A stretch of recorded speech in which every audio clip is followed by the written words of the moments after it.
How's my hair? Does it look good? Think we have time to do something about it? All right. All right, Bachelor Nation.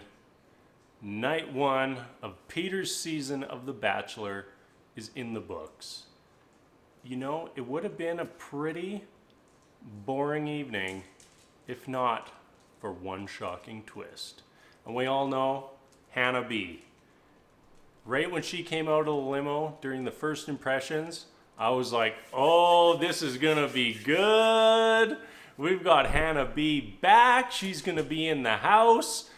Everyone's gonna hate her because she already had her shot twice. And I was loving it. And what does she do? She returns Peter his wings and says something cheesy along the lines of, Peter, I just want you to be free and to soar. Okay, maybe it wasn't that cheesy, but you get the idea. You know, my favorite first impression, by far, no one even compares, Victoria F. Just want to let you know that I have a dry humor. But that's the only thing dry about me. Except the glorious part of her first impression, she couldn't get her line out. She was looking stage left. She was looking stage right. Line. She forgot. And then she finally built up the courage to say her line.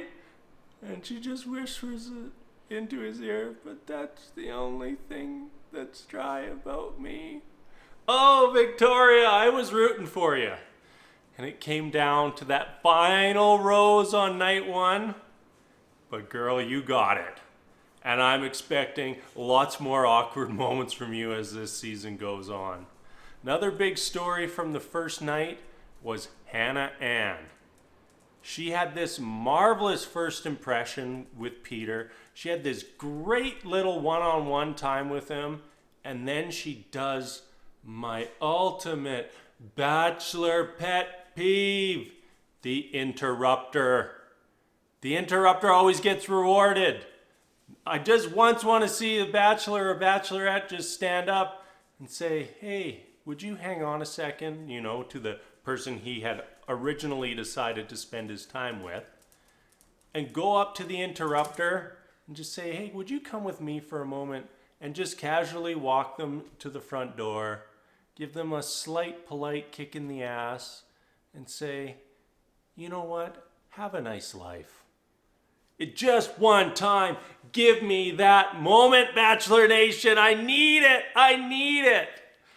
But not a lot of surprises from night 1. We started to have our favorites emerge. We have Kelley, who had previously already met Peter and already had that first spark. We had Madison. She's the young basketball girl. I think she's got to be about 30 or 40 years younger than Peter. It's going to be a little awkward, but that is what they set them up in this house to do. So what can you say? And then after that, we have Hannah Ann, the interrupter.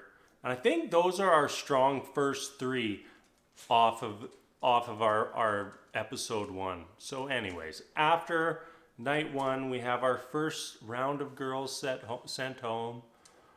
There wasn't really that many surprises. I mean, night 1, most of the women who go home, when it comes time for them to say their goodbyes, you're just like, who? Who was that? Ooh, she had way too much plastic surgery. You know who I'm talking about, Bachelor Nation. Way too much plastic surgery. And it's just all gone. And like maybe you have one moment and you're like, oh, I wouldn't have minded seeing her for a little bit longer. But no shockers. The only real disappointment is that Natasha's still there. And we all know she's going to be the annoying girl this season. Like she's the one who can't stand other people just being there, I guess. Like, how dare you come on this exact same show and accept this exact same invite that I did? Oh, you coming in to join, buddy? Here's another Bachelor fan. This is Dex. Dex, who's your favorite? Really? You like Madison? All right, each their own. Not my favorite, but he's the dog's choice. Then we go on to our first round of dates. We open with a first group date, and as the whole season seems to be going, it was just one gigantic airplane pun. Those are going to get real annoying by about 5 minutes into the first episode.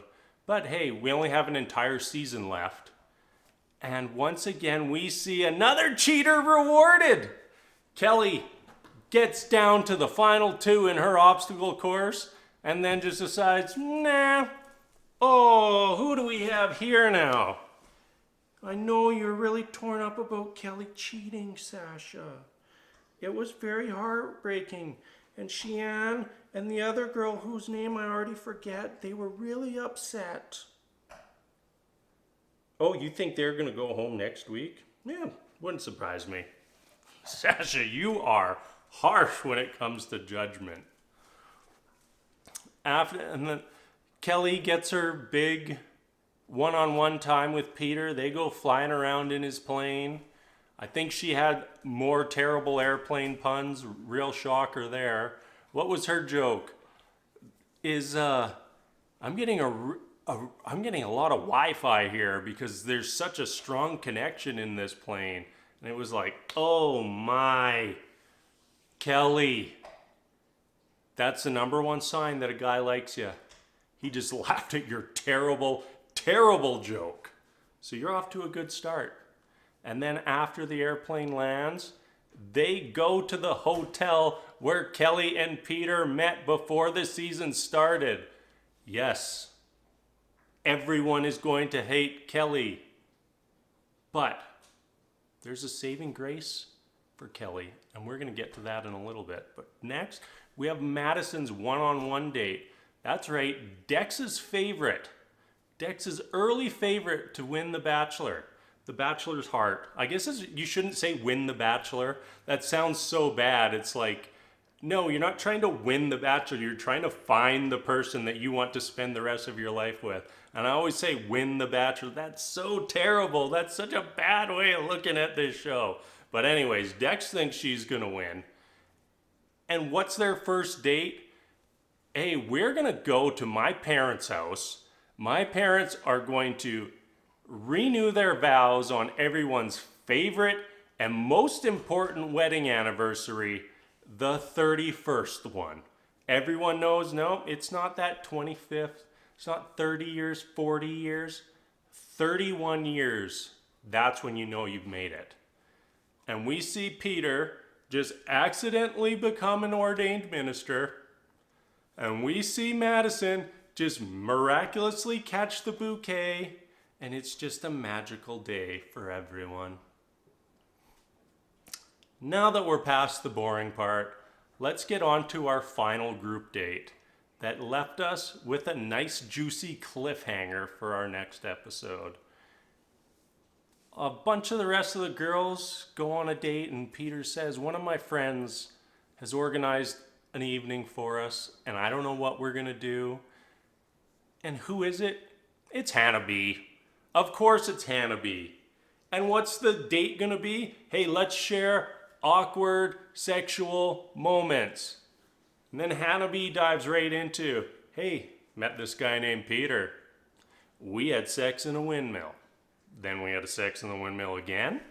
Then we had sex in a windmill again. Then we had a little nap, woke up in the morning, opted out of breakfast so we could have sex a 4th time. That's right. 4 times Peter.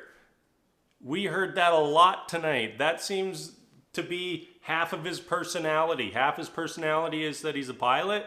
The other half is that he had sex 4 times in a windmill. And the date starts off as awkward as can be, and everybody disperses because they're going to have to talk about their most awkward sexual moments of all time in front of a live audience. And then Peter just immediately goes backstage to see Hannah. And Peter and Hannah immediately just start dancing around, trying to trick each other into saying that they want the other one. and we never quite get there. And you see, that's the whole cliffhanger, is they beat around the bush, and Peter's trying to get Hannah to say that she still wants to date him. Hannah's trying to get Peter to say that he still has feelings for her. And this is the drama that we all love and expect from The Bachelor. There's never a season that disappoints. We always have some big storyline, and like this year, obviously Hannah's the big one, but we also have our normal just disturbers and disruptors. Like Natasha, she's going to be a big one. She has potential to be the Luke P of Peter's season, so that's to look forward to. And we have lots of girls with a very strong first impression. I mean, if you add in Hannah B, we have Hannah B, Hannah Ann, Madison, Kelley. I don't know if I'm missing anybody else, but they all had very strong first nights and could be contenders very deep into this whole process. And as much as I wanted to come on here and say, "Oh, Peter's so boring.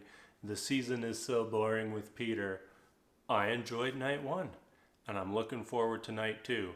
So you can come back here tomorrow night after the next episode of The Bachelor, and I will be here to give you all my thoughts. So thanks for tuning in, Bachelor Nation, and we'll catch you later.